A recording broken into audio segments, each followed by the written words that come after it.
بسم اللہ الرحمن الرحیم رب یسر ولا تعسر واتمم بالخیر۔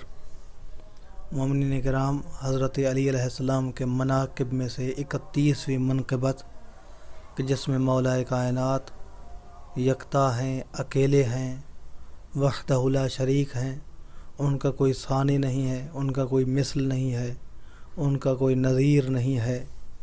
31ویں فضیلت فرماتے ہیں کہ میں نے اللہ کے رسول سے سنا ہے، پیغمبر خدا سے سنا ہے، رحمت للعالمین پیغمبر سے سنا ہے۔ سرکار رسالت معاب ارشاد فرماتے ہیں کہ اگر مجھے یہ خطرہ نہ ہوتا، جیسا کہ حضرت عیسیٰ علیہ السلام کے ماننے والوں نے حضرت عیسیٰ علیہ السلام کو خدا کا بیٹا کہہ دیا، خدا کا فرزند کہہ دیا، مجھے بھی خوف ہے کہ غالی تیرے بارے میں غلو کریں گے اور کہیں گے کہ علی اللہ ہے، علی رب ہے، علی پروردگار ہے، تو میں کوئی ایسی فضیلت بیان کرتا یہاں پر کہ لوگ تیرے قدموں کی مٹی کو شفا کے طور پر لیتے۔ لیکن اس خوف سے پیغمبر اسلام فرماتے ہیں کہ میں نہیں بیان کرنا چاہتا ہوں تاکہ لوگ غلو کا شکار نہ ہوں۔ تو یہاں پر یہ بھی اخلاقی سبق موجود ہے کہ اللہ کے رسول صلی اللہ علیہ وآلہ وسلم بارہا ہمیں غلو سے بچانے کی تلقین فرما رہے ہیں۔ مولا علی علیہ السلام بھی فرماتے ہیں کہ میرے متعلق دو لوگ گمراہ ہو گئے، ایک وہ جو محبت کرتا ہے، محب غال و مبغض قال، جو محبت کرتا ہے اور غلو کی حد تک پہنچ جاتا ہے، یا بغض کرتا ہے تو تقصیر کے حد تک پہنچ جاتا ہے۔ تو یہ دونوں چیزیں مولا علی علیہ السلام کے متعلق مناسب نہیں ہیں۔ جو مناسب ہے وہ یہی ہے کہ مولا کائنات کو انہی فضائل اور انہی مناقب کے ساتھ مانا جائے جو پیغمبر اسلام صلی اللہ علیہ وآلہ وسلم نے بیان فرمائے ہیں، اور مولا کائنات حضرت علی علیہ السلام نے ان کی تصدیق فرمائی ہے۔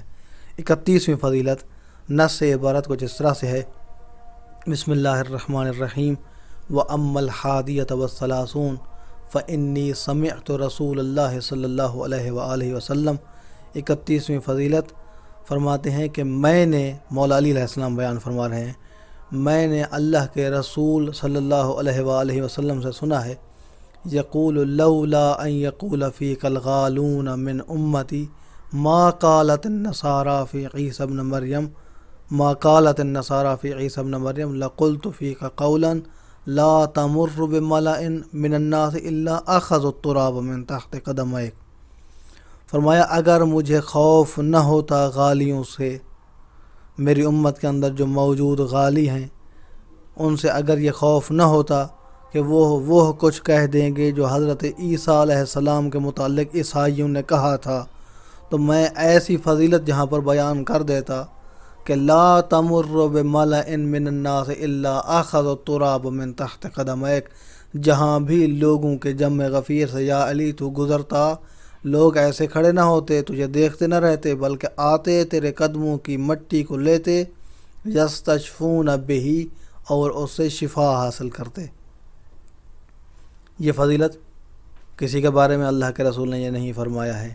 کوئی بھی پیغمبر اسلام کا صحابی ہو، اللہ کے رسول کا صحابی ہوں، تابعی ہوں، تبع تابعی ہوں، کسی کے متعلق اس قسم کی فضیلت موجود نہیں ہے۔ اچھا، 32ویں فضیلت فرماتے ہیں وَأَمَّا الثَّانِيَةَ وَالثَّلَاثُونَ۔ 32ویں فضیلت یہ ہے، پیغمبر اسلام فرماتے ہیں کہ اللہ نے مجھے رعب عطا کیا ہے، اللہ نے مجھے دبدبہ عطا کیا ہے، اللہ نے میرا ایک پروٹوکول رکھا ہے۔ یا علی، میں نے اللہ کی بارگاہ میں سوال کیا، میں نے اللہ کی بارگاہ میں التجا کی، میں نے اپنے معصوم ہاتھ اللہ کی بارگاہ میں بلند کیے اور دعا کی، بار الہ جو تو نے مجھے عطا کیا ہے وہ علی کو بھی عطا کر، جو رعب و دبدبہ میرے پاس موجود ہے یا بار الہ حضرت علی علیہ السلام کو بھی وہ عطا کر۔ اور اللہ نے عطا کیا۔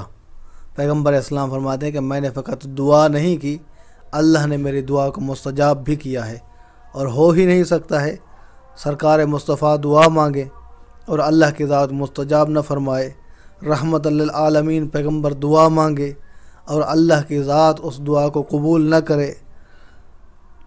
شفیع المذنبین پیغمبر اللہ کی بارگاہ میں دعا کر رہے ہوں اور وہ بھی حضرت علی علیہ السلام کے لیے، اور اللہ کی ذات قبول نہ کرے، یہ نہیں ہو سکتا ہے۔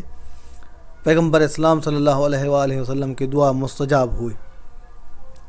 عبارت کا لفظ کچھ اس طرح سے ہے: وَأَمَّا الثَّانِيَةُ وَالثَّلَاثُونَ فَإِنِّي سَمِعْتُ رسول اللہ صلی اللہ علیہ وآلہ وسلم یقول ان اللہ تبارک و تعالی نصرانی بالرعب۔ پیغمبر اسلام سے میں نے سنا ہے، اللہ کے رسول فرماتے ہیں کہ اللہ نے مجھے مدد عطا کی ہے رعب کے ذریعے سے۔ اللہ کے رسول کا ایک رعب و دبدبہ تھا۔ فَسَأَلْتُهُ أَن يَنصُرَكَ بِمِثْلِهِ، میں نے اللہ کی بارگاہ میں سوال کیا، میں نے اللہ کی بارگاہ میں دعا کی کہ بار الہ حضرت علی علیہ السلام کو، علی کو بھی اسی کے ساتھ مدد عطا کر، علی کے لیے بھی رعب و دبدبہ رکھ تاکہ اس کے ذریعے سے علی علیہ السلام اسلام اور مسلمانوں کی مدد کر سکیں۔ فَجَعَلَ لَكَ مِنْ ذَلِكَ مِثْلَ الَّذِي جَعَلَهُ لِي، یہاں پر فا نتیجہ ہے۔ پیغمبر اسلام فرماتے ہیں میں نے دعا مانگی، پس نتیجہ یہ ہوا کہ اللہ نے دعا قبول فرمائی، اور وہی رعب و دبدبہ جو میرے لیے تھا یا علی، وہ اللہ نے تیرے لیے بھی قرار دیا ہے۔ 33ویں فضیلت پیغمبر اسلام صلی اللہ علیہ وآلہ وسلم کے ما کان و ما یکون علم کے مالک ہیں۔ ما کانا جو گزر چکا، کانا فعل ماضی ہے، جو گزشتہ ہے اس کا بھی پیغمبر اسلام نے علم عطا کیا۔ ما یکون جو ہوگا اس کا بھی پیغمبر اسلام نے حضرت علی علیہ السلام کو علم عطا کیا ہے۔ کائنات میں کوئی اور نہیں ہے جو کہہ سکے، جو یہ دعویٰ کر سکے کہ اللہ کے رسول نے ما کان و ما یکون کا علم مجھے عطا کیا ہے۔ اس فضیلت کے اندر بھی، اس منقبت کے اندر بھی مولا کائنات حضرت علی علیہ السلام یکتا ہیں، اکیلے ہیں۔ عبارت کے لفظ کچھ اس طرح سے ہیں: وَأَمَّا الثَّالِثَةُ وَالثَّلَاثُونَ 33ویں فضیلت 33 فَإِنَّ رسول اللہ صلی اللہ علیہ وآلہ وسلم التقم اذنی، پیغمبر اسلام نے میرے کان میں کہا، وعلمنی اور مجھے تعلیم دیا، ما کان و ما یکون الی یوم القیامہ، جو گزر چکا اور جو ہوگا قیامت کے دن تک، جتنا بھی واقعات ہیں ان تمام واقعات کی تعلیم اللہ کے رسول نے اپنی وحی کی معطر زبان سے مجھے ارشاد فرمائے ہیں۔ فساق اللہ تبارک و تعالی الیہ لسان نبیہ صلی اللہ علیہ وآلہ، اور اللہ کے رسول کی زبان اللہ تبارک و تعالی نے مجھے عطا کی ہے۔ جو پیغمبر اسلام صلی اللہ علیہ وآلہ وسلم کی تعلیمات تھیں، وہی علم سارا کا سارا حضرت علی علیہ السلام کے پاس منتقل ہوا۔ دعا ہے کہ اللہ کی ذات ہمیں محبان امیر المؤمنین حضرت علی علیہ السلام میں سے شمار فرمائے۔ آذان مغرب کا ٹائم ہو رہا ہے نجف اشرف میں، تو آپ تمام کی دعا امیر المؤمنین حضرت علی علیہ السلام کے واسطے سے مانگی جاتی ہے کہ اللہ تبارک و تعالی تمام کو اس وبا سے محفوظ فرمائے۔ اپنا بہت سارا خیال رکھیے گا۔ محمد نقی جسکانی کو حوزہ علمیہ نجف اشرف سے شیعہ گنج سے اجازت دیجیے۔ والسلام علیکم ورحمۃ اللہ وبرکاتہ۔